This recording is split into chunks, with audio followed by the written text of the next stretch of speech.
शामिल करते हैं नसीराबाद से।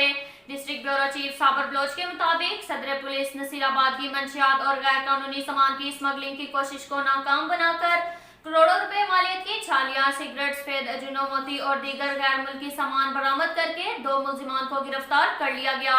गैर मुल्की सामान और छालियां कोयटा से अंदरूनी सिंध मुंतकिल की जा रही थी, जिसे सदर पुलिस ने नाकाम बना दिया। आईजी बलोचिस्तान राय मोहम्मद ताहिर और डीआईजी नसीराबाद रेंज शहाब अजीम लहड़ी की खुसूसी हिदायत पर एसएसपी नसीराबाद अब्दुल हई आमिर बलोच ने खुफिया इत्तला पर डीएसपी सर्कल डेरा मुराद जमाली, गुलाब खान शेख और एसएचओ सदर अली शेख कलंदरानी ने पुलिस नफरी के हमरा कौमी शाहराह पर गाड़ियों की चेकिंग शुरू कर दी।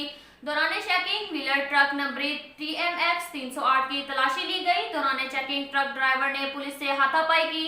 इस दौरान पुलिस ने ट्रक से 288 बोरियां छालियां, 200 बोरियां अजीनू, 190 बोरियां चोकर और मुख्तलिफ किस्म के 30 कार्टन सिगरेट बरामद करके ट्रक ड्राइवर मूसा परकानी और गुलाम नबी परकानी को गिरफ्तार कर लिया। छालियां समेत दीगर गैर कानूनी सामान जिनकी मालियत करोड़ों रुपए बताई गई है। डीआईजी नसीराबाद रेंज शहाब अजीम लाहड़ी ने बेहतरीन कारकर्दगी पर डीएसपी सर्कल डेरा मुराद जमाली, गुलाब खान शेख और एसएचओ सदर अली शेर कलंदरानी और दीगर पुलिस अफसरान और अहलकारों में नकद इनामात और तारीफी इसनाद का ऐलान किया। अब तक के लिए इतना ही काफी है। मिलते हैं अगले बुलेटिन में, हमारे साथ रहिएगा। अल्लाह हाफिज।